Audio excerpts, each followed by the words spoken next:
कुड़माली, खोरठा और कई भाषाओं का आपने कहा कि इसको 8वीं अनुसूची में डालें, तो वो कैसे आपके दिमाग में आया कि ये देखिए, होना चाहिए? हमारी स्थानीय भाषाओं में प्रश्न हमको नहीं मिलेंगे, स्थानीय भाषा में उत्तर लिखने का हमको अवसर नहीं मिलेगा, तो प्रारंभिक स्तर पे कोई व्यक्ति शिक्षा नहीं लेगा। दुनिया कहां से कहां निकल गई और संथाल परगना की स्थिति क्या है।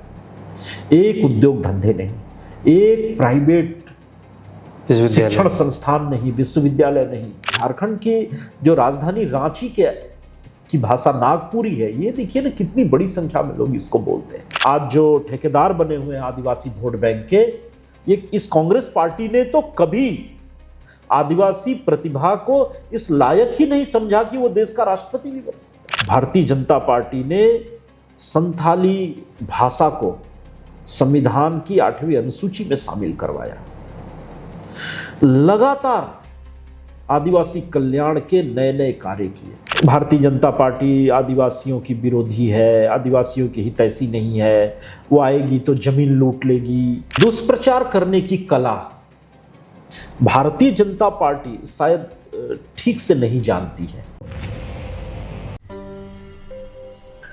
संथाल परगना में आपने संगठन को लेकर काम किया है, वहाँ ऐसा क्या है कि भाजपा जिसने एक दौर में गुरुजी को चुनाव हरा दिया, सुनील जी वहाँ से सांसद बन गए दुमका से, लेकिन आज के दौर में भाजपा, अगर हम विधायक की बात करें या संगठन की बात करें, ना के बराबर है। एक सांसद हैं निशिकांत दुबे।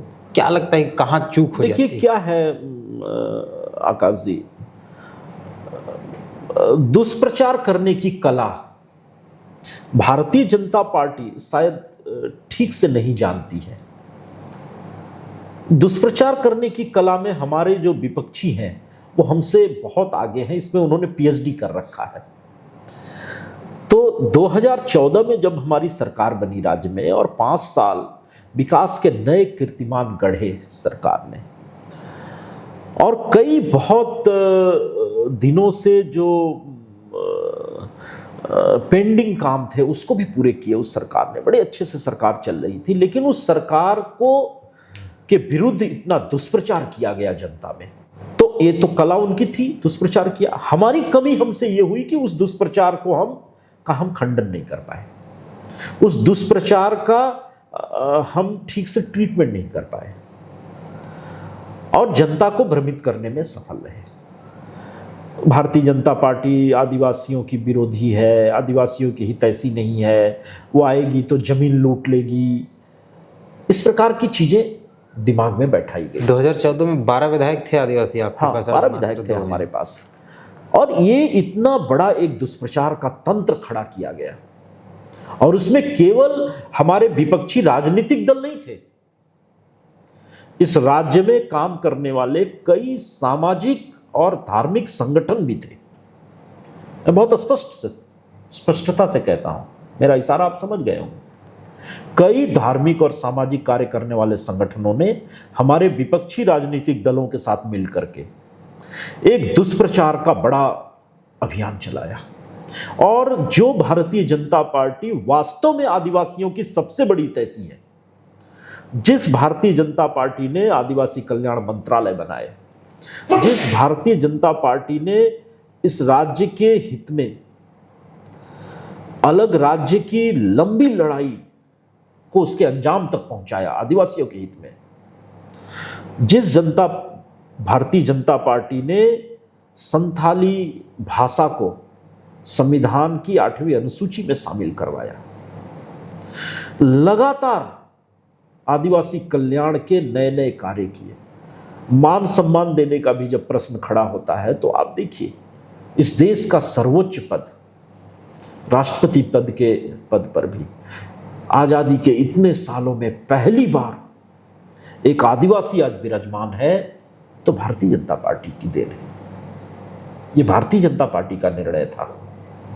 ये भारतीय जनता पार्टी ने लोगों को बताया कि हमारे देश के आदिवासी समाज की प्रतिभा इस देश के सर्वोच्च पद पे बैठने के लायक है, नहीं तो लोग तो लायक ही नहीं मानते थे।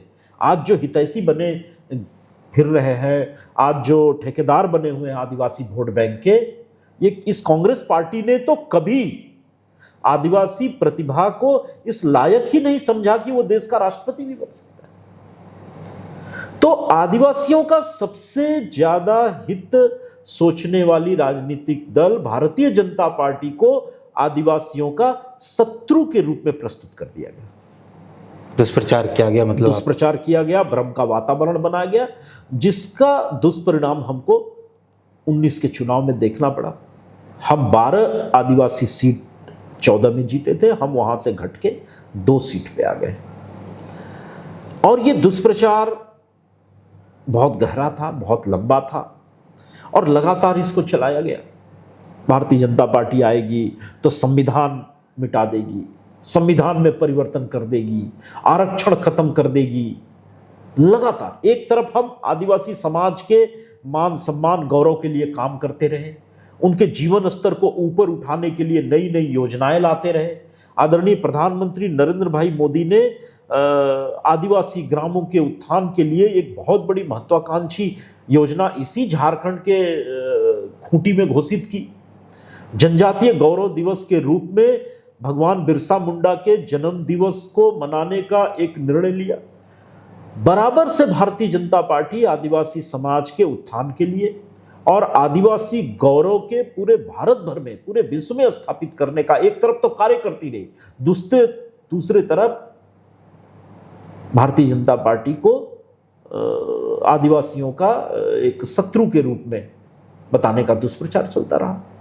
ठीक है, जनता कई बार थोड़ा समय लेती है, मैं बार बार कहता हूं, ये बहुत दिनों तक नहीं चलता। जनता समय लेती है, लेकिन जनता के सामने सबकी जो वास्तविक पहचान है वो आ ही जाती है। आप दिल्ली का उदाहरण देखिए ना, अरविंद केजरीवाल को लगता था कि वो कभी चुनाव नहीं हारेंगे, बोलते भी थे इस जन्म में आप हरा नहीं सकते। हाँ, इस जन्म में नहीं हरा सकते। उनको जनता के क्षमता और जनता की समझ पर उनको संदेह था, वो वास्तविकता से दूर थे। और जनता ने देखिए आज उनको कहां बैठा दिया, आज उनकी बोलती बंद है। एक स्टेटमेंट आप अरविंद केजरीवाल का कहीं देखेंगे, वो पंजाब में जाके जहां उनका शासन है वहां ऐशमौज करते हुए मिलेंगे और अरविंद केजरीवाल कहीं दिखाई नहीं पड़ते। तो यहां भी जो लोग शासन कर रहे हैं बहुत बड़ा बहुमत उनके साथ है। जिस किसी भी कारण से झारखंड की जनता ने उनको बहुमत दिया है, भारतीय जनता पार्टी ने उस बहुमत का सम्मान किया है, उस जनादेश का सम्मान किया है और हम एक सकारात्मक विपक्ष की भूमिका निभा रहे हैं। जनता के हित में हम जनता की आवाज बन करके एक विपक्ष की भूमिका में हैं और सरकार को हर संभव सहयोग देने के लिए खड़े हैं।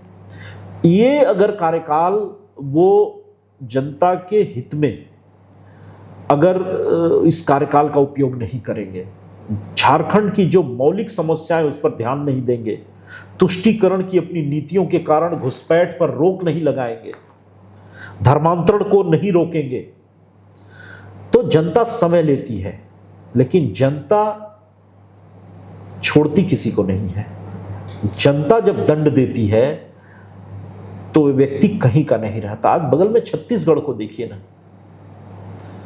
लग रहा था कि भूपेश बघेल साहब कभी वहां सत्ता से बाहर होंगे ही नहीं। भारतीय जनता पार्टी 15 सीटों पे वहां सिमट गई थी, लेकिन जनता ने देखा, लोगों को मौका दिया, देखा और उनका पाखंड सामने आया और बाद में फिर से भारतीय जनता पार्टी को प्रचंड बहुमत से वहां सत्ता तो भारतीय जनता पार्टी वास्तव में आदिवासी समाज की सबसे बड़ी हितैषी राजनीतिक दल है। ये जनता को आज नहीं तो कल ध्यान में आएगा ही। और मैं फिर से दोहरा रहा हूं, जो संथाल परगना वर्तमान शासक दल झारखंड मुक्ति मोर्चा का सबसे बड़ा आधार है, उसको आधार बना के वो अपनी राजनीति करते हैं। उस संथाल परगना को उन्होंने आज कहां पहुंचा दिया, दुनिया कहां से कहां निकल गई और संथाल परगना की स्थिति क्या है। एक उद्योग धंधे नहीं, एक प्राइवेट शिक्षण संस्थान नहीं, विश्वविद्यालय नहीं, वहां के नौजुवक बेरोजगारी का अकल्पनीय पीड़ा झेल रहे हैं। अपने सबसे बड़े आधार क्षेत्र को क्या बना दिया है झारखंड मुक्ति मोर्चा ने? सिर्फ वहां के नदियों का बालू, उस बालू की लूटने के लिए एक माफिया गिरोह बना करके उसको लूटना, संथाल परगना की देश की सबसे अच्छी क्वालिटी का चिप्स, स्टोन चिप्स, उसको लूटना, उसका अवैध खनन करना, उसको तस्करी करके पड़ोसी राज्यों में भेजना, पैसा कमा, इसके अलावा वहां वो कर क्या रहे हैं? पूरे संथाल परगना के युवा हताश, निराश और देख रहे हैं चीजें। झारखंड मुक्ति मोर्चा का पाखंड सामने, एक दिन ये खत्म होगा। वाजपेयी जी कहते थे अंधेरा छटेगा सूरज निकलेगा, ये अंधेरा छटेगा। और भारतीय जनता पार्टी की सरकार झारखंड में पुनः आनी ही है और विकास के नए कीर्तिमान झारखंड गढ़ेगा। राज्यसभा में आपकी कई बार वीडियोस वायरल हो जाते हैं, कई बार आप चर्चा में जाते हैं। एक मामला आपने उठाया था भाषा वाला, कुड़माली, कुड़माली, खोरठा और कई भाषाओं का आपने कहा कि इसको 8वीं अनुसूची में डालने के लिए।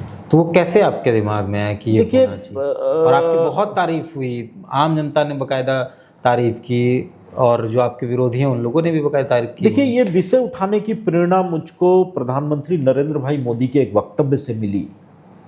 नई शिक्षा नीति को पेश करने के बाद उन्होंने एक वक्तव्य दिया था जिसमें उन्होंने कहा था कि प्राथमिक शिक्षा हमारी जो है वो मातृभाषा में ही होनी चाहिए और मातृभाषा में शिक्षा देने के अधिकार से अगर हम किसी को वंचित कर रहे हैं तो ये अपराध है, ऐसा प्रधानमंत्री जी ने कहा था। तो मेरे मन में ये बराबर विचार आता है कि ठीक है, प्रारंभिक शिक्षा मातृभाषा में हम देंगे, लेकिन बाद में अगर उच्च शिक्षा में या प्रतियोगी परीक्षाओं में अगर हमारी स्थानीय भाषाओं में प्रश्न हमको नहीं मिलेंगे, स्थानीय भाषा में उत्तर लिखने का हमको अवसर नहीं मिलेगा, तो प्रारंभिक स्तर पे कोई व्यक्ति शिक्षा नहीं लेगा।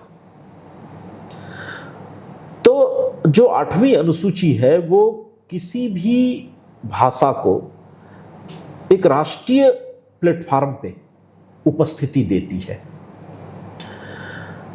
और अब जब नई शिक्षा नीति में मातृभाषा में शिक्षा को एक बड़ा महत्वपूर्ण स्थान दिया गया है, तो ऐसे में मेरा वो प्रश्न बड़ा प्रासंगिक हो गया था कि झारखंड की ऐसी भाषाएं जिसको बहुत बड़ी संख्या में लोग बोलते हैं, लोग उसी भाषा में कम्युनिकेट करते हैं, चाहे खोरठा हो, चाहे कुड़माली हो, चाहे मुंडारी हो, चाहे हो भाषा हो, ये बड़ी संख्या में लोग बोलते हैं।